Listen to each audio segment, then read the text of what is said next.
Yes, yes, yes. What's going on, my brothers and sisters? Welcome back to the Born to Levi experience here on GOCC Media. I am here, a host, Deacon Hazak, and y'all see the topic of discussion. We're going to talk about it. I want to call it like a little crash course on cryptocurrency and how it ties into the mark of the beast. Is it the mark of the beast? Is it not? What is it? What is this technology and where did it come from?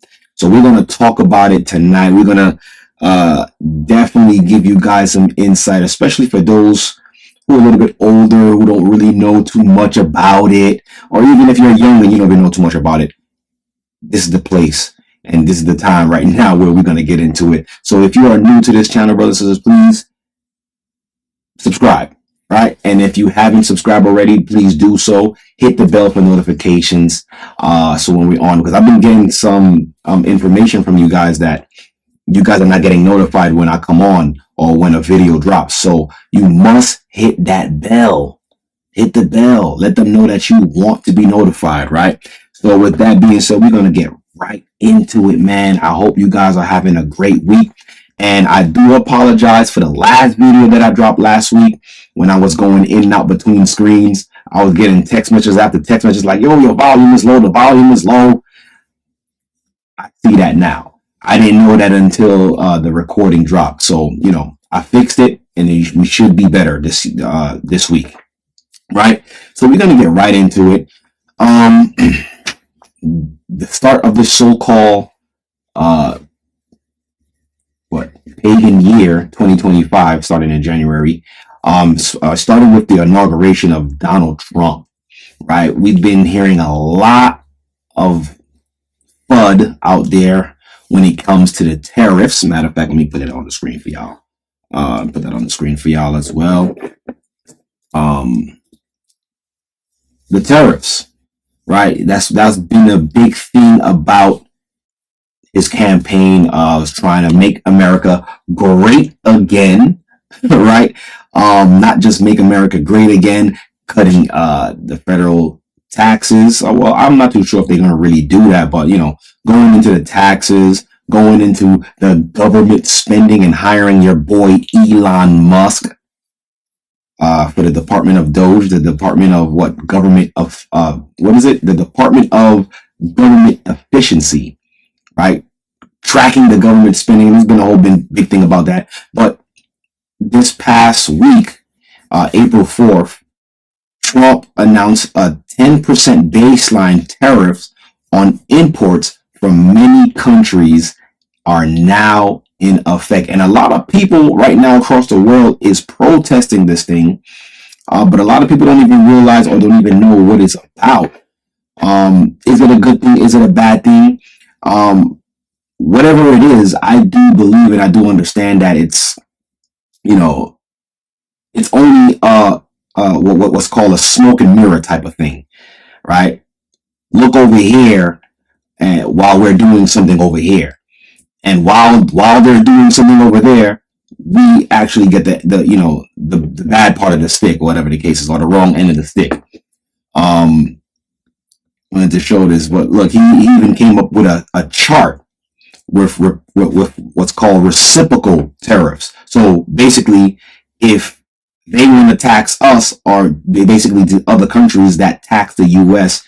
to import the U.S. goods to their country, they actually charge the U.S.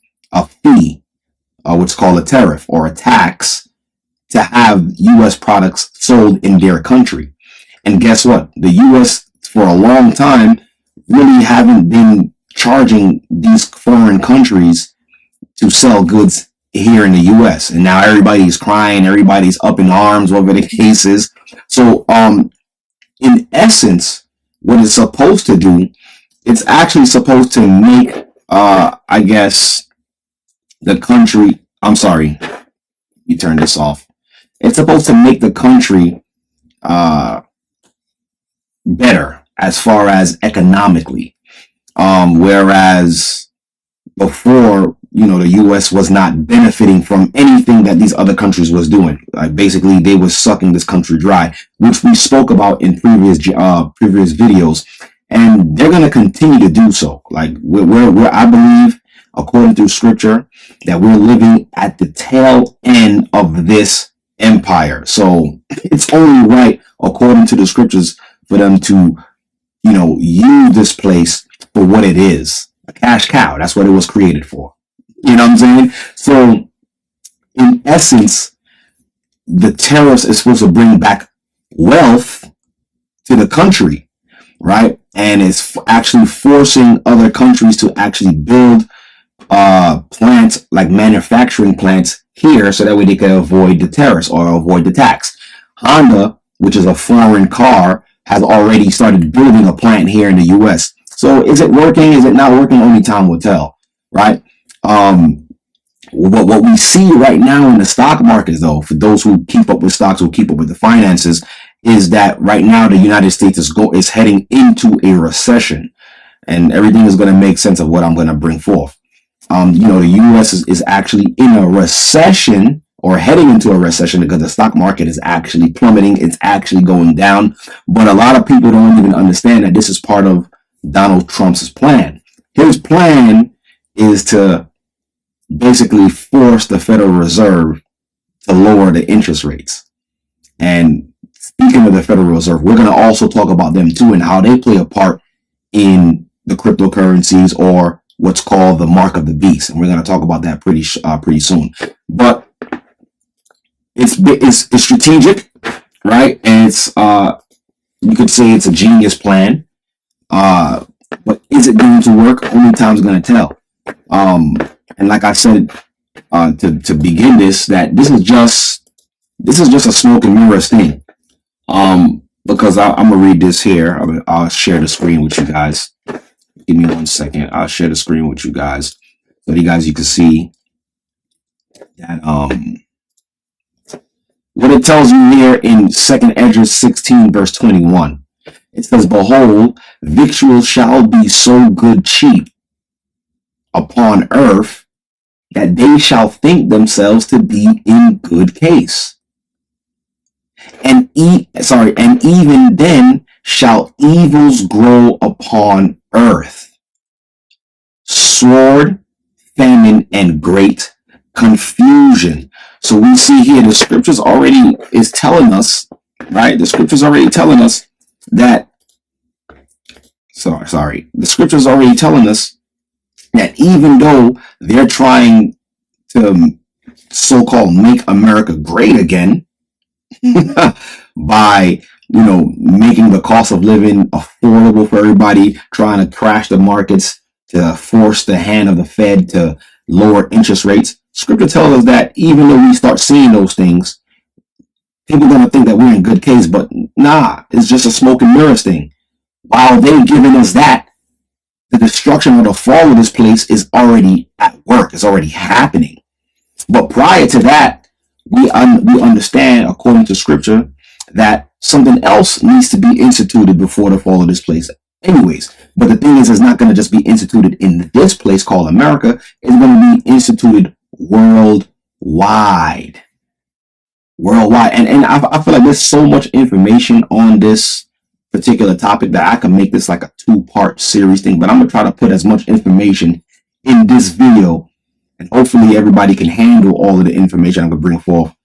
Some of it be boring, so there's a lot of reading, but hey, I believe that we need to tie in current events to show how far or how close we are to prophecies. And it's crazy because what's happening right now through the political side of the government and what's happening on the earth right now is really revealing the truth and how real that conversation that John had in the Isle of Patmos was with Christ. And there's no other prophecies, there's no other prophets out there who's had a conversation or who had anything written to prove what's happening on the earth that's happening right now. So it's very telling. Matter of fact, I'm gonna just go there really quickly so we could understand where we're heading, or where we're starting, or the starting point of this particular topic. So this thing is not working for me today. my buttons. So, all right, here we go. Revelations 13, and I'm gonna start not even at verse 1, but let me start at verse right here, verse 16, right? So I want you guys to pay attention. So, like I said, we're gonna be talking about cryptocurrency. Is it the mark of the beast? We're gonna find out, right? Revelations 13 and 16, it says, and he causeth all, both small and great, rich and poor. So it doesn't matter who you are. Small, a nobody, great, rich, and a famous person, right? Rich and poor. So no matter who you are. Free and bond. In prison, not in prison, no matter what you are. An employee, whatever it is.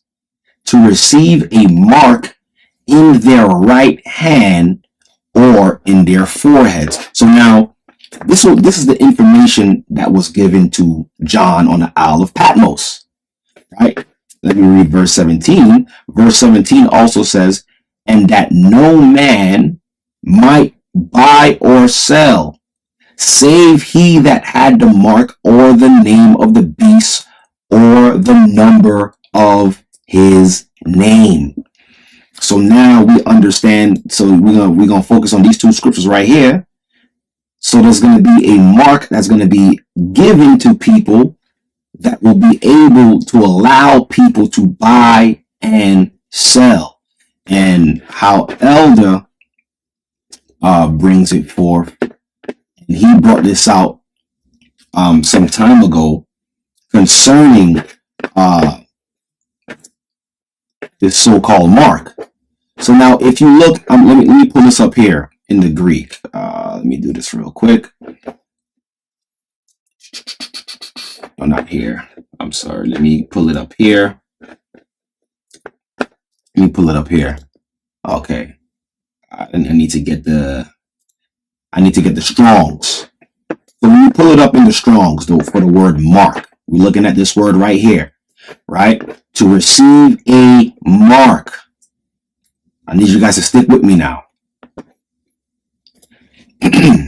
So in the Greek, the word that was there when there was, before it was translated, was the word paragma in Greek, which means a scratch or a etching that is a stamp, a badge of servitude, because you're showing your allegiance to the beast.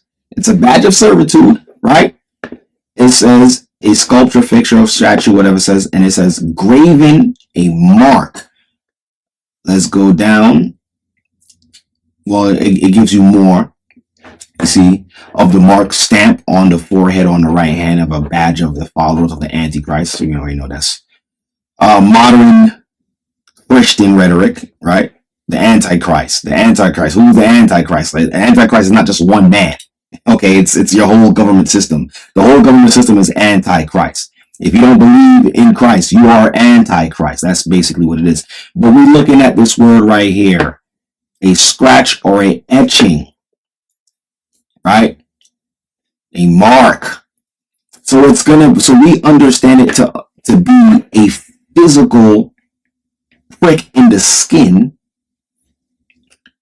a device to administer what we know as the mark, right? We understand it's supposed to be something that's a device that's going to be implanted, whether it be in your forehead or in your right hand, like the scripture says. But that is the actual mark, right? You know what? Give me that device, put it in me. I'm now physically a servitude to this system forever. But the technology now we're going to talk about the technology that they're going to use to power that device. And I believe that technology will be digital currency, or would be cryptocurrency. That is what I believe, right? So it's a two-part thing, okay? So you're gonna have the actual device that that John actually seen on the Isle of Patmos being administered into people.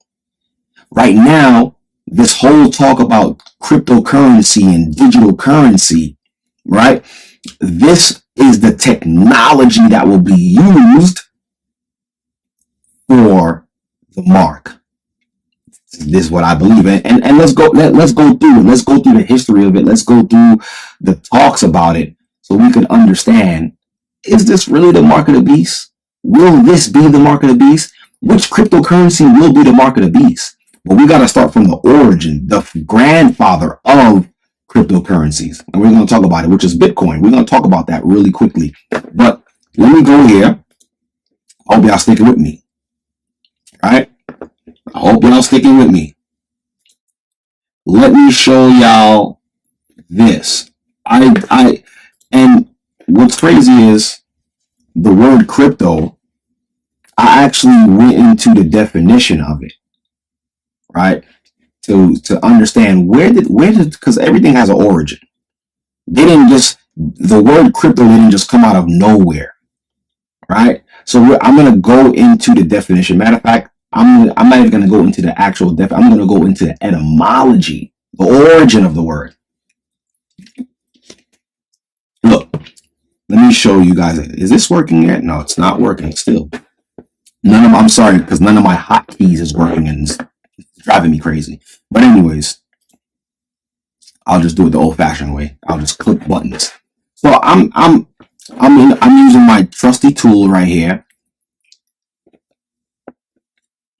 etymology.com. Right? Let me enlarge the screen for you guys. Let's see.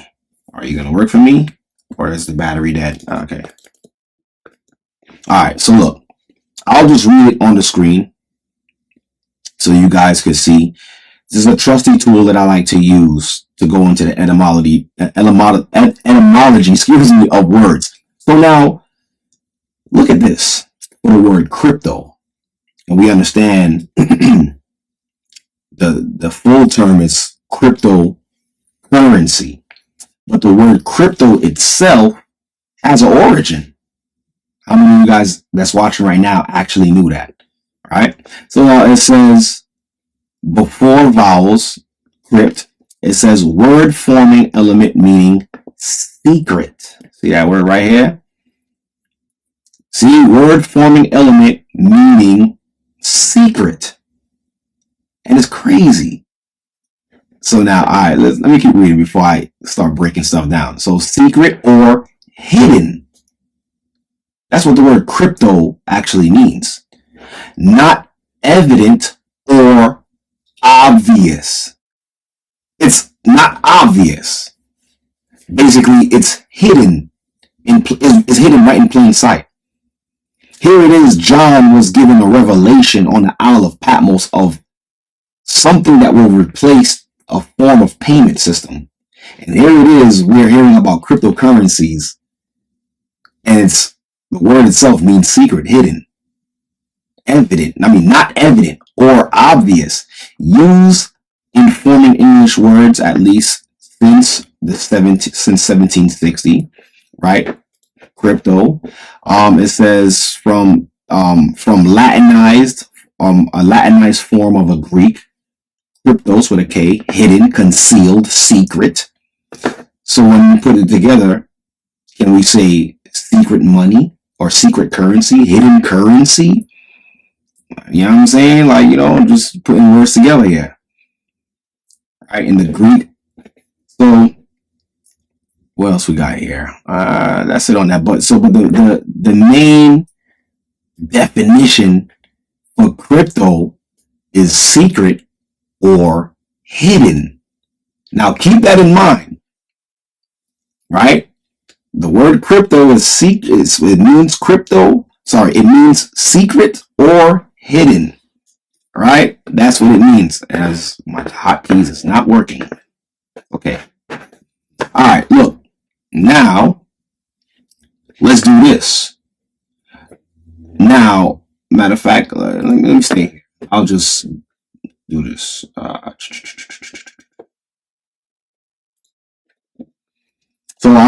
I'm at crypto.com.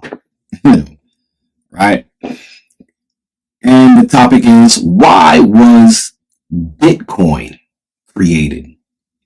So now, there's a funny thing about Bitcoin, right?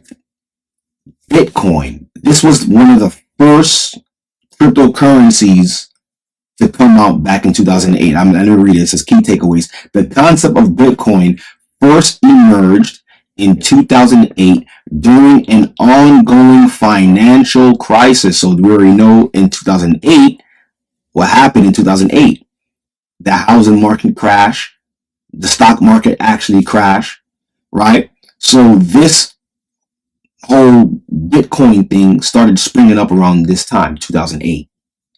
Okay, 2008, 2009, right? And I remember in the beginning stages of Bitcoin, people were using Bitcoin. For those of you who remember, Bitcoin was being used in the black market, right? People were using Bitcoins to purchase illegal stuff on the black market, right?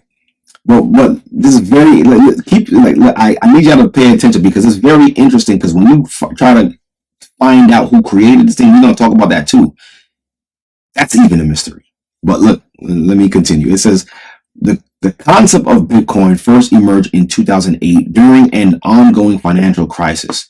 It aims to address previous issues of trust and stability, right? Trust and stability in traditional economic systems by eliminating the need for corporate banks and centralized financial institutions. So basically, just hiding your transactions, or cutting out these banks and using what's called peer-to-peer transactions.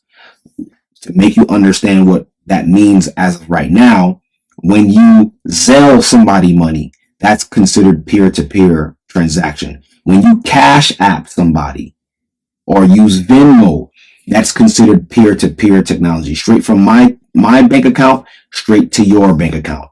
But Bitcoin was that before these peer-to-peer apps started, especially starting with what's called Square, right? That app called Square. But that's an example of peer-to-peer technology, right? So Bitcoin's proof of work. So now let me continue. It says, why was Bitcoin created? It says, despite introducing,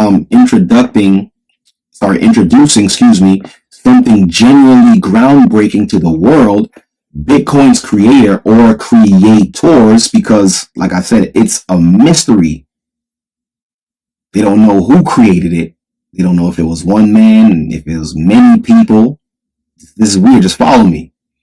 So it says, it said Bitcoin's creator or creators decided to go by a made-up name named Satoshi Nakamoto.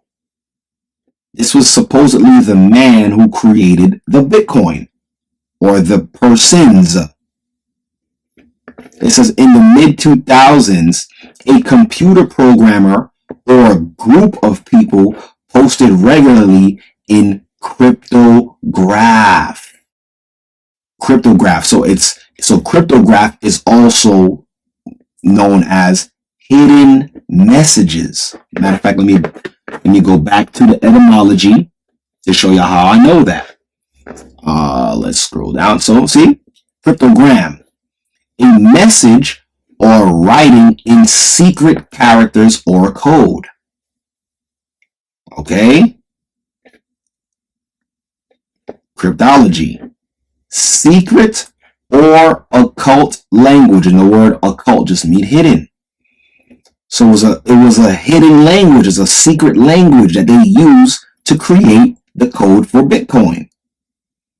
Hence the word cryptocurrency, hidden currency.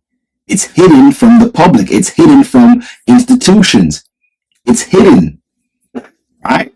Just wanted to show you that. So now let's go back.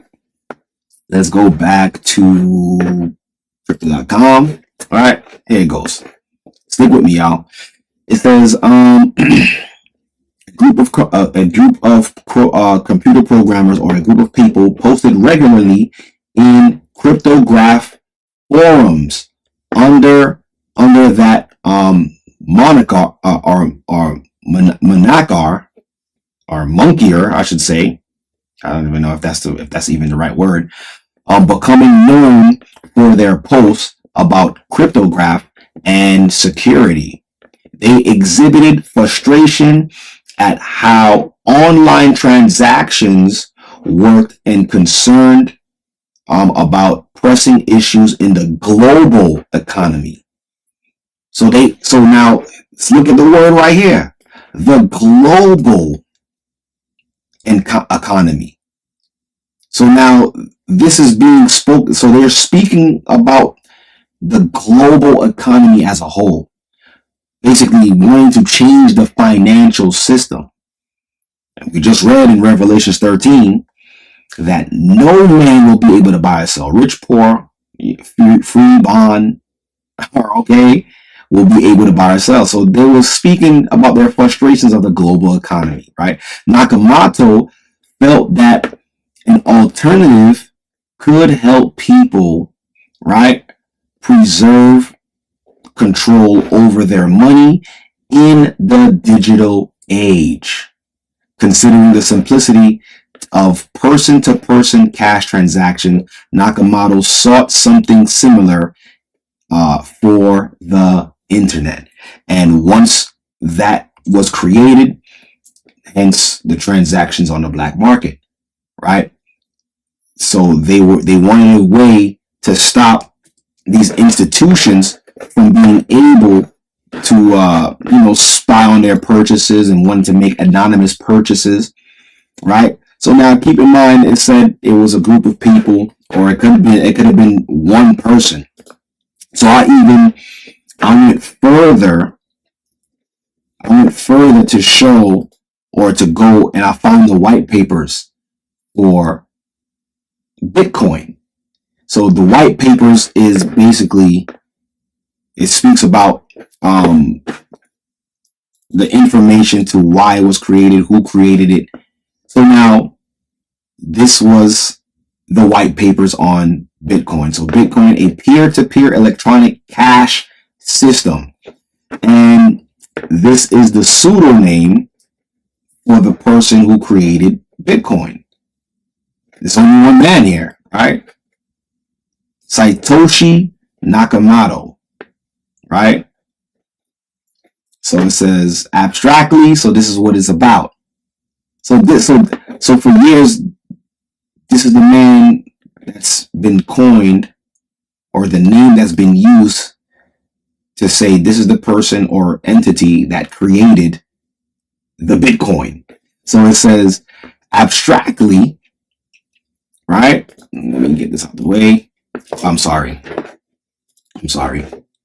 So it says here, let me go back here. It says abstractly, a purely peer-to-peer version of electronic cash would allow online payments to be sent directly from one party to another without going through a financial institution. Right, so bypassing the banks. So if I wanted to buy something, I could bypass this showing up on my bank statements, pretty much, right? It says digital signatures provide part of the solution, but the main benefits are lost if a trusted third party is still required to prevent double spending, basically your banks. Okay, we propose a solution to the double spending problem. So we're getting charged twice. The banks actually charge you a fee to send your money, right? But it says using a peer-to-peer network. The network timestamp transaction by hashing. Hashing is something that is a code, or it's part of the transaction code when you send cryptocurrency. That's further along when you understand more about cryptocurrency, right? It says forming a record that cannot be changed without redoing the proof of work. So once you send a transaction, the hash comes up and is time stamped and it cannot be changed. So it shows that at this point in time, this is the transaction ID and this is what was sent to this person's wallet, whatever the case is, right?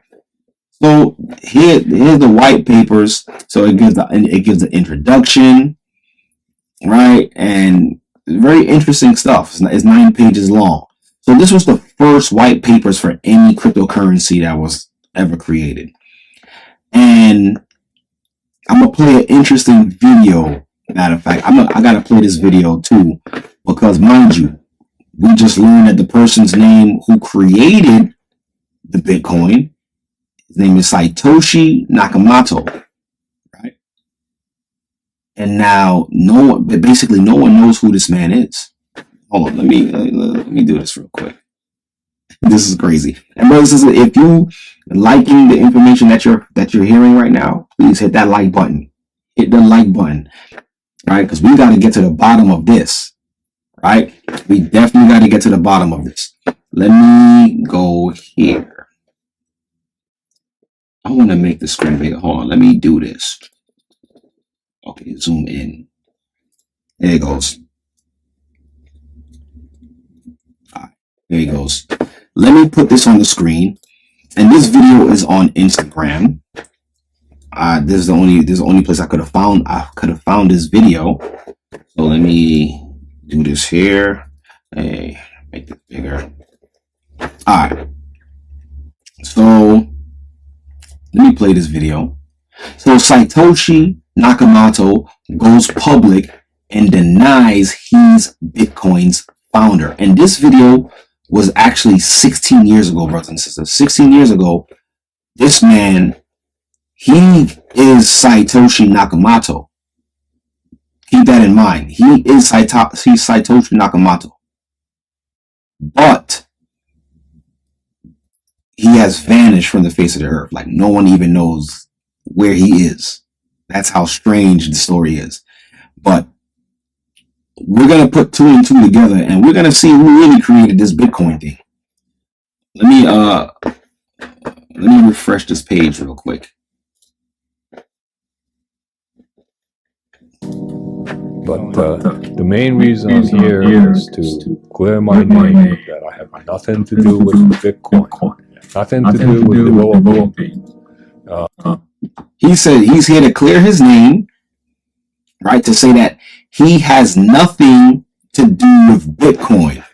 But, which is crazy, is his name is on the white papers. His name is on the white papers for the creation of Bitcoin. But he's on video, right, saying that he has nothing to do with it. All right, let's continue. I was just an engineer doing something else. And if you look at the time span, 2001, it was supposed to be developed.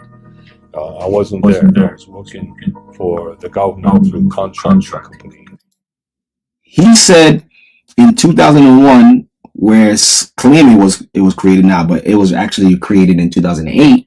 He said he was working for the government as an engineer under a contract.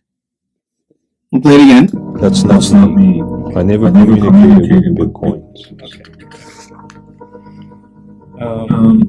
Leah, all this? Yeah. 2010 to 2000. I was at home. Okay. I wasn't working for anybody. Okay. I just believe that somebody put that fictitious name, Mm-hmm. Satoshi Nakamoto, and Bitcoin. Oh, Bitcoin. What? So he said he was working for the government under a contract as an engineer. Engineering what though? Let me play it again. But the main reason I'm here is to clear my name that I have nothing to do with Bitcoin, nothing to do with developing. I was just an engineer doing something else. And if you look at the time span, 2001, when it was supposed to be developed, I wasn't there. I was working for the government through contract company. That's through. He was working for the government under a contracting company. So this, I'm going to read this right here. It says the identity of Bitcoin's creator, Satoshi Nakamoto, remains one of the biggest mysteries in tech. So mind you, we have the Bitcoin, one of the biggest cryptocurrency out right now. And I'm going to show you how big it is, right? And no one knows who created it. And it's a digital currency that is used to send money back and forth. And remember, I said cryptocurrency, I believe cryptocurrency itself, the technology for cryptocurrency will be the technology to run what we understand as the mark of the beast. This is my theory. That's what I believe. No one could tell me otherwise, because nothing else makes more sense. But it says here, it remains one of the biggest mysteries in tech. In 2014, a man named Dorian Nakamoto. So this man right here, his name is Dorian. And who knows if that's even the truth? Was wrongly identified as Bitcoin's inventor by Newsweek, but he denied any involvement. Right? This only fueled speculation about who really created the $1.3 trillion cryptocurrency. And when it says 1.33 trillion, that's the market cap. That's how much it's worth in total, each coin. Okay? So it says Satoshi Nakamoto first introduced Bitcoin in 2008 through a white paper, which I just showed you, right? And disappeared by 2011.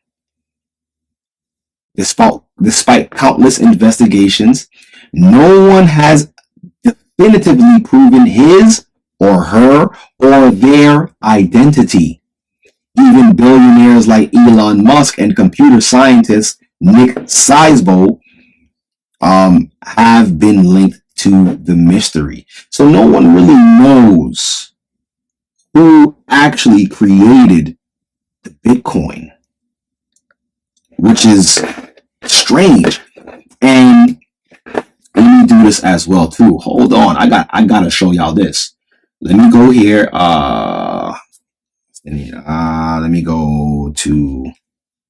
Let me show you guys something. For those of you guys who still don't know what it is, whatever the case is, let's look for. Let me do this on screen with you guys, so you guys could. I'm sorry. Let me do this on screen with you guys. So I'm on Coinbase.com. I'm not going to sign into my actual Coinbase, but let's look at cryptocurrency. Well, you see, everything's down right now anyways.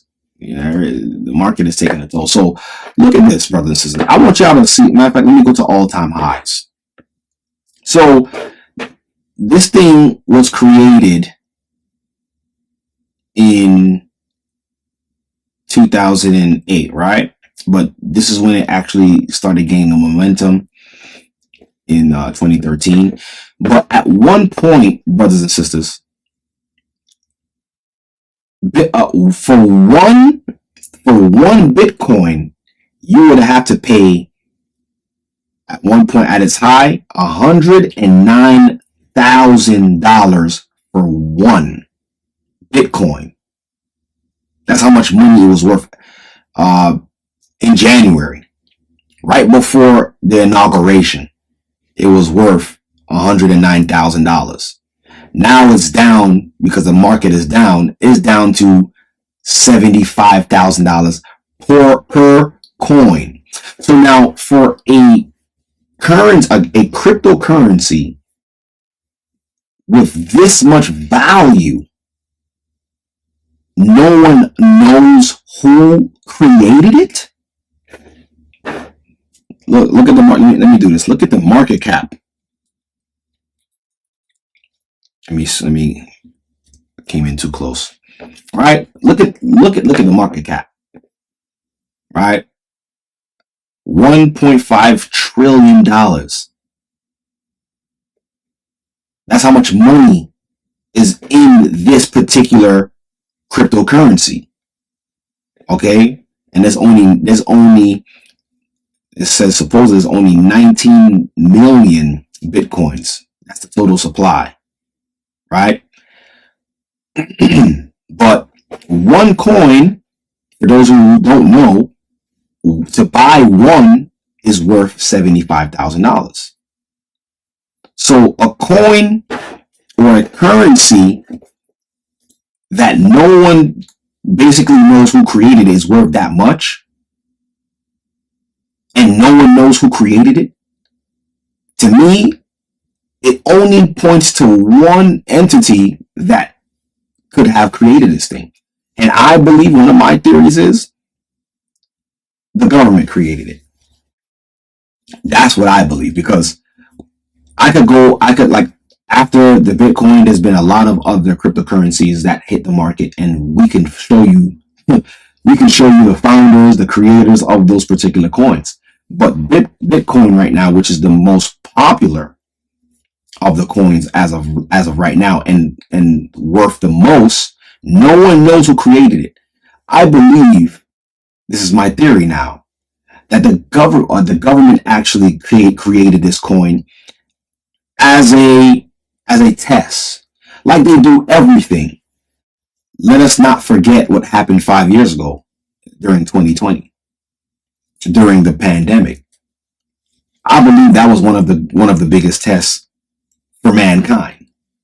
But I believe, like I said, going back to the Bitcoin, I believe that the government created the Bitcoin, and it was a test to see if they could create a digital currency and how it would work and how many people would start using this so-called technology. And I believe that once they've seen that, okay, this is something that people actually want, once they've seen that, that's when the price started to go crazy, because the price was, at one point, you could have bought one for like $5. Now it's like $75 per one, right? And now, matter of fact, let me put this on the screen as well too. Now it's going to make sense why Trump was saying this. Hold on, let me put this on the screen. All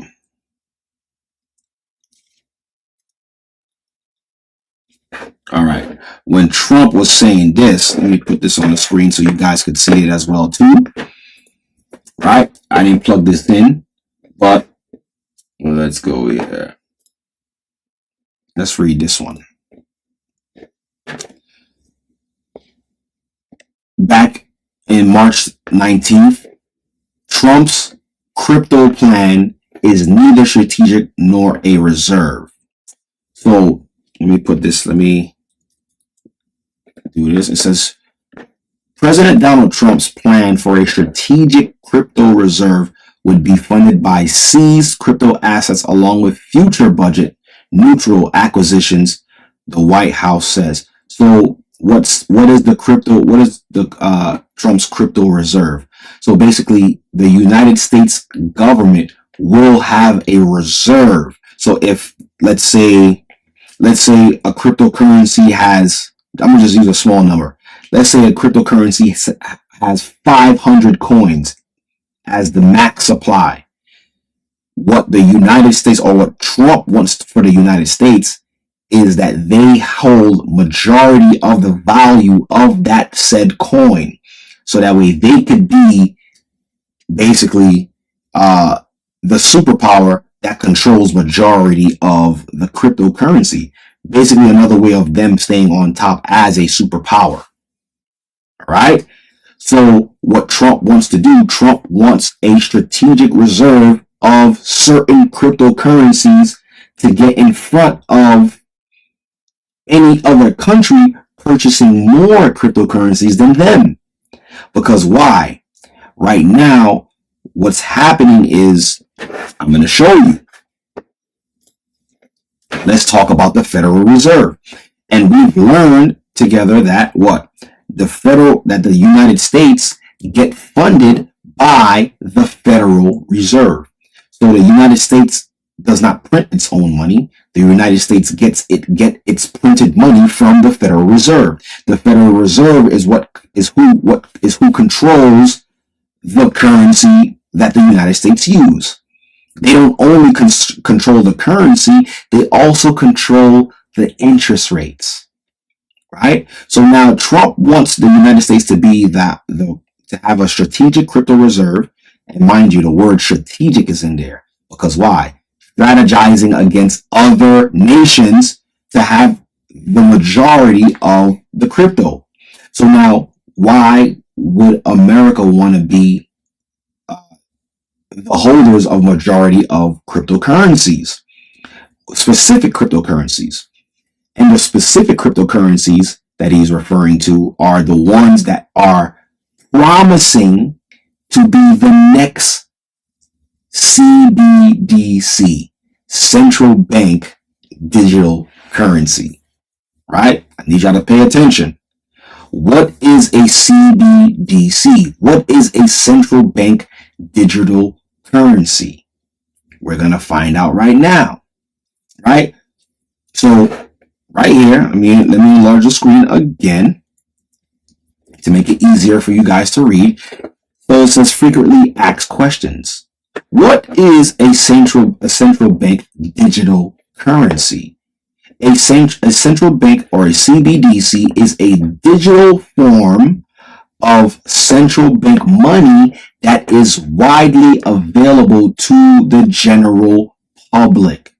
Right now, what is widely available to the general public? Money, paper money, right? Cash, coins. That's what's widely used here in America and exchanged abroad, right? So now, mind you, we've read in Revelation 13 that they will have to administer a mark where nobody would be able to buy or sell. We know here in America, right? Who controls the money? The Federal Reserve, the central bank. So now they're coming up, or they want to have a digital form of currency. Remember I told you, the crypto which is hidden, the word hidden, or, what was the other word? Hidden, secret, okay? Remember, the crypto will be the technology used to power the mark. This is my theory. This is what I believe. Okay? So now it says here, central bank money refers to money that is a liability of the central bank, meaning they will be responsible for that form of digital currency, right? And now this is my theory of why I believe the government created the Bitcoin as a test. Because when you actually do the studies and you do the research on Bitcoin, it has no cost value. Meaning, how can I put this in layman terms? It's not really backed by anything. There's nothing that's really, the only thing that's actually giving Bitcoin its value is the US dollar, or the amount of money that people is putting into it. And the actual understanding that I wanted to say first was there's no cost utilization. There's no utility. Excuse me, that's the word. Bitcoin does not have any utility. When I say does it have no utility, right now you cannot go anywhere and purchase, let's say, a phone. I got this phone laying here. If you wanted to go buy a phone, you can't say, hey, I want to buy this phone with my Bitcoin. That does not exist. And there's the reason why it does not exist. Really quickly, I'll explain it, because the energy that's used to create just one Bitcoin is enough electricity to power at least 20 cities. That's a lot of electricity. You will be basically spending a lot of electricity just to mine one coin. So the utility for Bitcoin, it's not really something that the government is actually looking for, because the transaction speed is not instant. We live in a time where people want fast payments, fast money. They want everything on the go. Like, you send me money, I'm going to receive it right then and there. Okay? So Bitcoin was never created, in my opinion, to be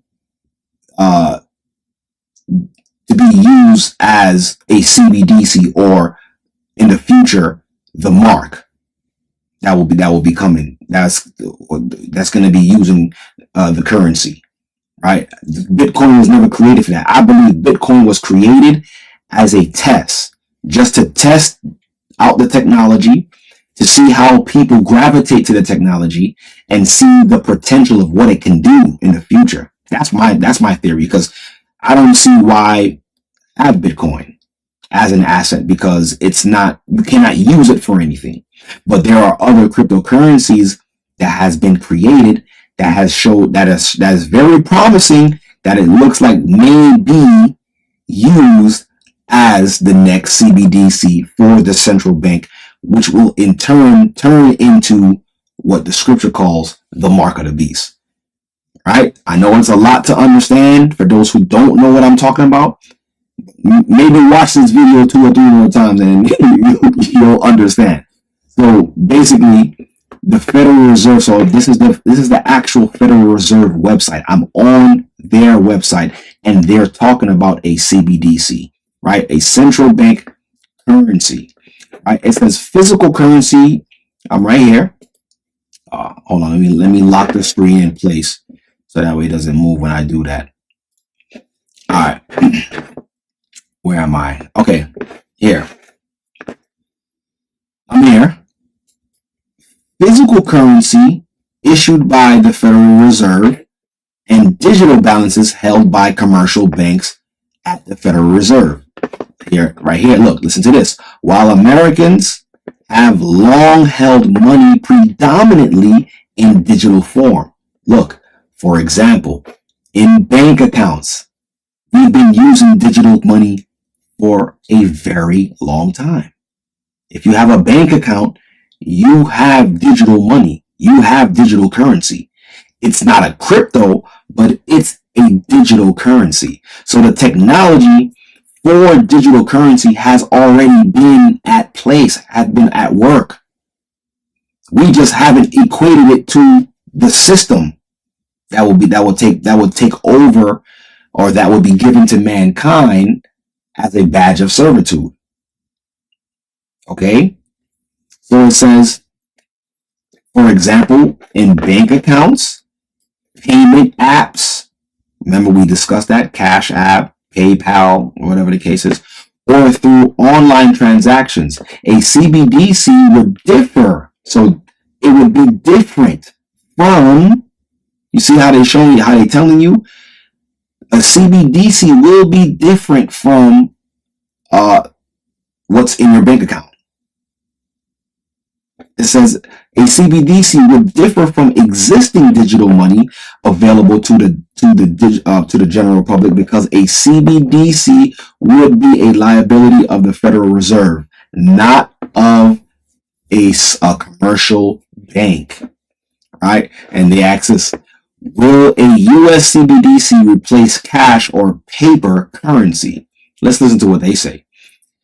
It says here that the Federal Reserve is committed to ensuring the continued safety and availability of cash, and is considering a CBDC. They're saying it's considering as a means to expand safe payment options, not to reduce or replace them. So they say, right? So now it says, has the Federal Reserve, and this is what we need to focus on, right? Has the Federal Reserve decided to create a CBDC? And the question in short terms, no. The Federal Reserve does not have a CBDC. But right now, what other companies are doing, they're all competing for the next, I guess, or to be the next currency to be used by the federal government. And I will talk about those other cryptocurrencies in another broadcast, right? Like I said, I may do a part 2 on this, right? Because it is very important for us to understand and how to take the scriptures, see the prophecy, and be able to look at what's happening in our current time. Like, okay, this is happening now. Like we seen it transpire, right? So as of right now, the Federal Reserve does not have their own CBDC. This is the CBDC is just a technology. Is the crypto technology that can be implemented within any system. So now the Federal Reserve gotta decide what they're gonna use, and what these other companies are doing. They're just making it easy for the Federal Reserve, like basically doing all the footwork and doing all of the work, the manual work of creating a cryptocurrency that the U.S. government and the Federal Reserve can adopt as a form of payment, as a world form of payment. You see? It says, why is the Federal Reserve considering a CBDC now? Like, why? Because you know why? Once they've seen how well the Bitcoin did, they're like, all right, we can roll this thing out now. Because like I said, I believe the government created the Bitcoin. Like, there's no founder. The name of the founder is a pseudonym. Who knows who that person is? No one even knows who that person is. If that Satoshi person even existed, it's just a pseudonym for who created it, because they couldn't come out and say, yeah, the U.S. government, we're creating the Bitcoin. That'll shock and alarm too many people. Okay, it says the Federal Reserve is charged with promoting monetary and financial stability and the safety and efficiency of the payment system, and is studying how a CBDC is studying. See, they tell you, but they don't really tell you. So they're studying, and I believe the case study was the Bitcoin. That's my theory. It says, and is studying how a CBDC could improve on an already safe and efficient U.S. domestic payment system. So they're trying to figure out a way how they can integrate a cryptocurrency with the U.S. form of payment system. They're trying to figure it out. And I believe they already figured it out. They understand. Now is just time. It's time we're waiting for. Okay. With technology, I'm here. With technology advances, ushering in a wave of new private sector financial products and services, including what? Digital wallets, right? Mobile phone apps, right? And new digital assets such as what? Bitcoins, Dogecoins, Shiba Inus, XRP, XLM, all of these forms of cryptocurrencies. That's what it's talking about. These are the new digital assets that they're talking about. Such as, see, cryptocurrencies and stable coins. One and the same. A stable coin is just a coin that is exactly what it means. It's stable. It does not fluctuate. It doesn't go up in price. It doesn't go down in price. It stays at one price, and it's a form of payment, right? The Federal Reserve and the other central banks around the globe, because they got to work together on this project in order to fulfill Satan's plan. And it's gonna. And the thing is, brothers and sisters, it's going to happen. Right now, we're just seeing the beginning stages of how it's unfolding. And it's like, yo, to me, it's quite amazing to be like, yo, we're living out what John was told on the Isle of Patmos. We're seeing it, right? Around the globe and exploring the potential benefits and risk of issuing a CBDC. All right, so you guys could take a look at this website yourself. Go to federalreserve.gov/CBDC. I also went here and I looked at this. They wrote down this whole manuscript. It's like 40 pages. Right? This is their research and analysis. This is what they've done. This was published January 2022.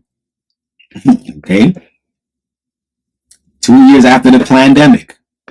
So they already was putting the infrastructure in place. They've been watching this thing for a while, and they have the research, and this is what they were coming up with a whole lot of information. Money and payments. The US dollar in the age of digital transformation. You understand? Because why? They're going to transform the payment system digitally. It's inevitable. It's not that it's not going to happen. It's going to happen. We're already witnessing it. The system has already been digital. Through banks. Your paycheck is digital. When you get direct deposits, yeah, digital currency. Now they're going to use newer technology, a more secure form of payment, which is cryptocurrency, hidden, right? So they've been writing so much about, okay, well, hold on, let me see. It says the Federal Reserve System is the central bank. Oh, you see? Tells you right here. Let me enlarge it so you guys can see this. It says the Federal Reserve System is the central bank of the United States. So basically, without the Federal Reserve, the United States would have no money. The United States have to go to the Federal Reserve to print its money. See, it performs 5 key functions to promote an effective operation of the U.S. economy and, more generally, the public interests. Right? They are responsible for rising and lowering the interest rates. See, look, the Federal Reserve conducts the nation's monetary policy. It promotes the stability of the financial system. It promotes the safety and soundness of individual financial institutions, fosters payments and settlement systems, safety and efficiency, promotes consumer protection and community development. This is the entity right here. This is the system that will administer the mark. Now, they will be administering the mark because they control the money. They print the money. So if anything is going to be used as currency, it has to go through the Federal Reserve. And as of late, matter of fact, I got to pull this up as well too to show y'all how powerful they are.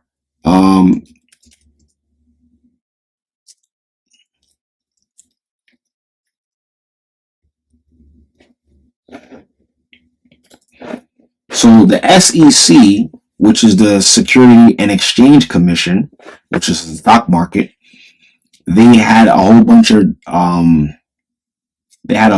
of lawsuits against several cryptocurrency-based companies. The SEC dismisses lawsuit against Coinbase, signal reverse in crypto approach. The SEC dismissed its lawsuit against cryptocurrency giant Coinbase, signaling a reverse in the commission's approach to crypto. So the reason why they're dropping these cases on these cryptocurrencies is because of who? Because Mr. Trump, he's embracing cryptocurrency, but it's all by design. They have to embrace it because why? They have to introduce this to the public. They have to introduce this to the people to be widely accepted. You see how it makes sense, and it makes more sense when you have the scriptures to make sense of it. Because everything that's being done within government, we can go into the scripture and we could see why it's being done and how it's being done, and the reason for it. So it's a necessity for them to drop these lawsuits against these cryptocurrency companies, because the United States is about to embrace cryptocurrency as a form of digital payment. Now the question still remains, as far as uh, which cryptocurrency will be used for a CBDC, or central bank digital currency. You see, you can go here and you can read. This is actually their white papers, the Federal Reserve white papers on cryptocurrencies, right? Central bank digital currency. So this is how we know it is inevitable. Like what John seen will come to pass, because here it is, the entity that's responsible for creating the money, or for the United States, is talking about a central bank digital currency. They're talking about digital currencies within the government. They're just trying to find a way on how to implement it, and they got to introduce it to you guys. Now we see why Trump is speaking the way he's speaking, right? As far as having a strategic now crypto reserve, right? Let's see this. There was something I wanted to read here. What page is this? I'm going to page. I think it was in 20. Let me read this. Look at this. The Federal Reserve. No, was it this page? No. Right here, I believe.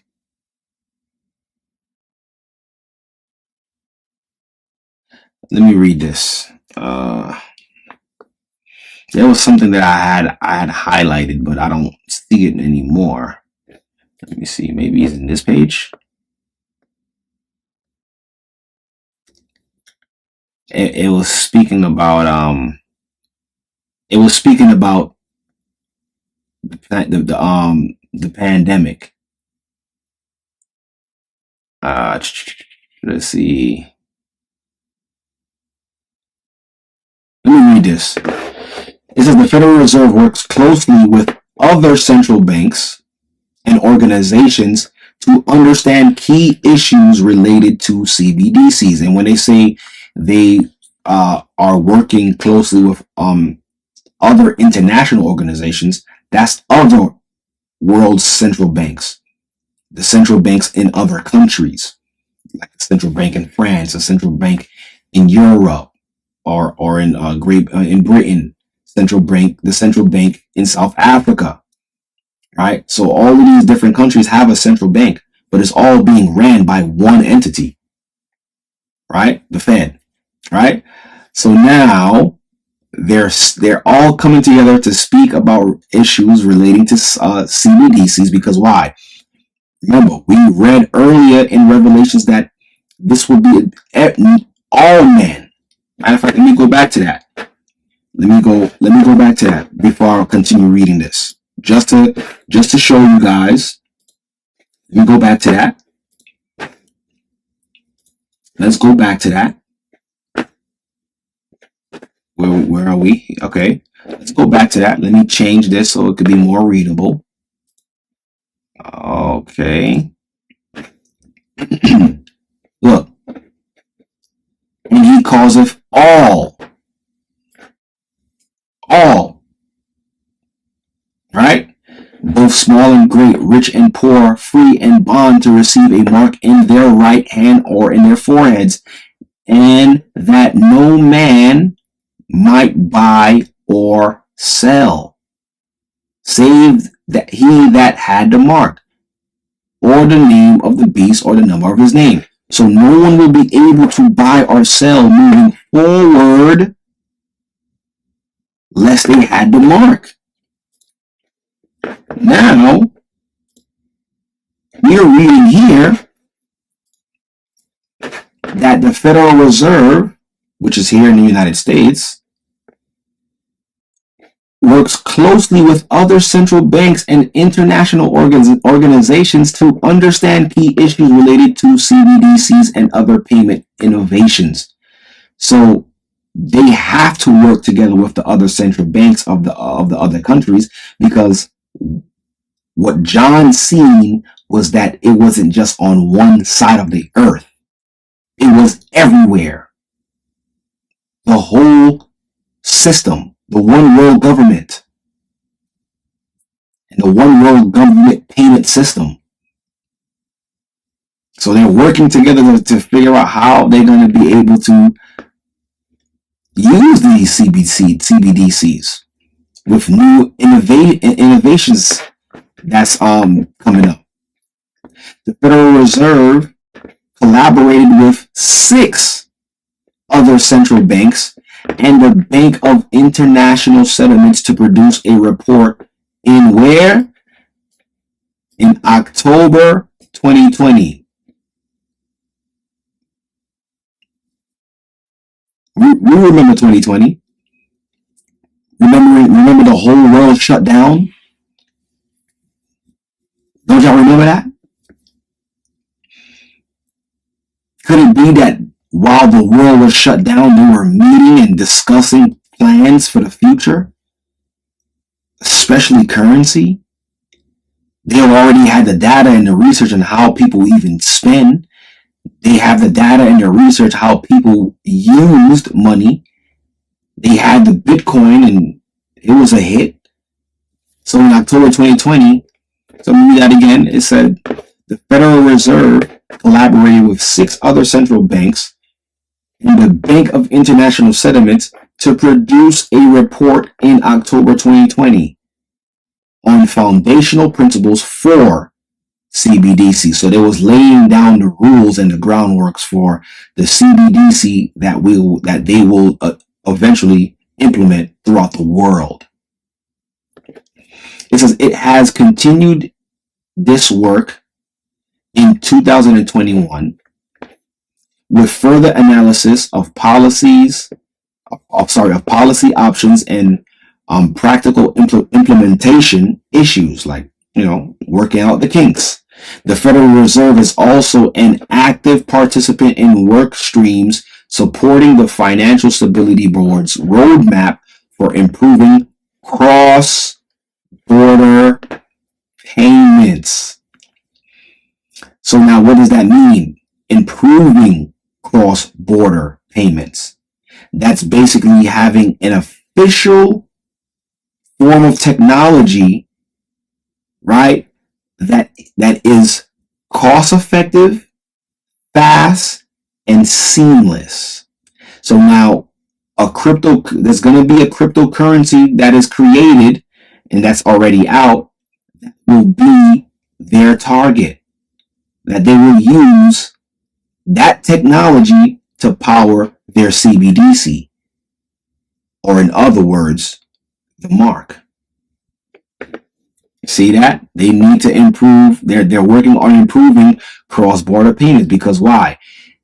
Sending money, sending money, if you have a bank account here in the US and you want to send money to a bank account in, let's say, in France, the fees that you would pay, the fees and the transaction time is crazy. It will take a couple of days, probably 7 business days for that money to hit one financial institution to another financial institution, let alone in another country. And the amount that you would have to pay in fees is crazy. So they were looking to improve cross-border payments. And I believe they already have that technology already with a certain cryptocurrency. There's several, but right now there's one right now that's is looking like to be the one. But I'll talk about that in a later time. It says, in addition, the Federal Reserve Bank of New York has established an innovation center to facilitate collaborations with the Bank for International Settlements on a number of financial innovations. So right now, what the Federal Reserve is doing, what the Federal Reserve is doing is basically working with tech companies and basically tech companies that are creating cryptocurrencies and working with them to see how can they integrate that technology within the CBDC or the federal bank's financial payment system. So is cryptocurrency the mark of the beast? It's not the mark of the beast, but it's the technology that will power the actual mark. Because the market, you got to understand, hold on, let me go back here. When it comes to the mark of the beast, let's go back here. When it comes to the mark, look what it says here. It says, and that no man might buy or sell save he that had the mark or the name of the beast or the number of his name. So this is telling me that you would have to acknowledge this beast or the beast system, because the beast is an actual system. All right. It's an actual system. So you would have to accept the system, accept the name of the system, and say, you know what? I want to be a servant to this system. Here's my badge of servitude, etch, mark, scratch, in your right hand on your forehead. Here's my badge of servitude to this system. And I accept this system, the name of this beast, right? And I accept it so that way I can be able to continue to buy and sell, right? Right, and it says here is wisdom. Let him that hath understanding count the number of the beast, for it is the number of a man, and his number is 636, the triple sixes, right? And we know that people that are into devil worship and all of this madness rep the 666. Right, but I believe, and according to scripture, the mark of the beast is not going to be something that is going to be forced on you. Like when you analyze how Satan works, he doesn't force anyone to do anything. When you look at the story of Adam and Eve, he didn't force Eve to eat from the fruit. He suggested it. He made it appealing. He put it into her, in her mind, in her vision, and showed her like, oh look, it ain't that bad. And he highly persuaded her to take from it. So that's how it operates. So it's going to be a voluntary thing. You have to volunteer your spirit. You have to volunteer your spirit and your being to taking this actual mark, brothers and sisters. You have to understand that. It's not like I remember growing up, watching those Left Behind series movies when growing up in the Christian church. They made it seem as if you would be forced to take the mark. Nah. Nothing is forced. Everything is a choice. You can choose to do evil or you could choose to do good. Right? You could choose to follow the Most High or you could choose to follow Satan. Everything in life is a choice. It's a balance. Nothing is forced upon no man. Some people may feel that you are being forced because of the choices that's in front of you. All right, it's either I take this or I don't eat. You could feel like they forcing my hand. I'm supposed to eat. Nah. You have a choice at the end of the day. Nothing is forced upon you. It's the lack of faith that people have that causes them to make radical decisions, life-changing decisions, life-altering decisions. The lack of faith. So now the question is, where's your faith, brothers and sisters? And if you're watching this for the first time, where is your faith? Is your faith in this monetary system, in this world, or is your faith to the Most High? Look, matter of fact, before I end this, on that note of faith, I seen this earlier today. I gotta put this on the screen. Let me put this up. I have to put this up in the screen.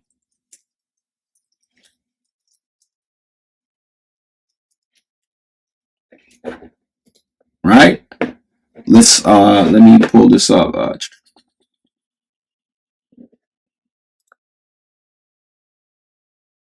don't have that. Let me see. It's only showing up on Instagram. All right, so you know what? Let me do this. Let me show y'all this. I seen this earlier today, right? Okay, come on. So now look at this. I seen this earlier today. Haitians in France united in solidarity march, calling for change in Haiti amid crisis. Right? So let's take a look at this. Some volume on this. Is there any volume? There's no volume on this. All right, so these are Haitians that are in France marching, right? They're marching in solidarity for change, right? For what's happening in Haiti, right? See? And I've actually seen another post that they're also marching and asking France to pay back the $21 billion that Haitians actually paid to be freed from France. And when I seen that, I'm like, yo, where's this same energy? Let me get this out the way. Right? I don't need to see this anymore. Right? Where is this same energy and us standing in solidarity to follow the Most High? And for some reason, our people, we put our energy in the wrong places. We put our faith into the wrong things. Like, our people have more faith thinking that they're going to get something from the governments that's oppressing them than the God that put them in the oppression. Think about that for a minute. You think our people have more faith, because it takes faith for y'all to come out there and march thinking y'all going to get something, because a lot of these marches and these protests usually end at a dead end, and y'all just go back to y'all lives, y'all go back to what you used to do, and nothing happens. So our people tend to have faith, right? Our people tend to have faith in a government that's oppressing them, rather than to put their faith in the God that put them in the oppression. So when this mark of the beast rolls out, and they got everything finalized, and they've got the technology, they figured out what cryptocurrency technology that they're going to use to power this thing. When that actually happened and they roll this out to all of us in this world, the faithless will yield. The faithless. They will be the first ones in line. Yeah, chip me up. I'm yielding my service to this beast. Yes. Where's my badge of servitude? I need it now. So, brothers and sisters, if you don't have faith, start working on it now. Pray. Go to the Most High. Ask the Most High to please give me faith. Help increase my faith. And if you're going to ask the Most High to help increase your faith, Be prepared to be put in situations where faith is going to be required. Okay? So, like I said, I may do a part 2 to this. I don't know yet. I might, because there's so much to cover with this whole cryptocurrency thing, this mark of the beast. There's so much, and so much more information is coming out day to day, and what's happening in the government. It's crazy. Like, we're seeing it come to pass, right? But brothers and sisters, y'all already know what's going on. I definitely gotta make sure I do these shout outs as well too. That don't forget about the Hebrew and Bible Academy, brothers and sisters. Let me put this here so you guys can see it. Don't forget about the Hebrew and Bible Academy. Already started. We just finished week 7. We're going into week 8. All right. So it's not too late to enroll. Right? It's never too late to enroll. Just visit us at historytimes.org. Click here to enroll right here, and trust me, you'll get caught up to speed. They'll send you all of the lessons that you've missed, brothers and sisters. So you don't want to miss out. I'm telling you, listen, the wealth of information that you will receive in the Hebrew and Bible Academy cannot be bought or found in any university on this earth. And I bet my last dollar on that. I'm telling you that right now. If you're having a hard time learning the Bible, you really want to know what's going on, the Hebrew and Bible Academy. historytimes.org. Visit us. Don't miss out, brothers and sisters, man. Don't miss out. You don't want to miss out. I really appreciate all of you guys for coming in. I thank you guys for watching this video. Pretty soon, this, like I said, this will be the format moving forward as far as how we're communicating. It will be pre-recorded stuff right now until we can have time to live stream. But until then, brothers and sisters, I will definitely catch you on the next one. Stay prayed up and sin not. We'll definitely see Zion if we stay on that path. Have faith. Don't lose the faith. Stand up for what is right. Lean on the Most High and Christ. Be baptized for the remission of your sins, so that way we can see ourselves through, or the Most High can see us through what's coming ahead of us. Dark times ahead, but we're going to be prepared. So I love y'all. Peace and blessings. Shalom. Catch you on the next one.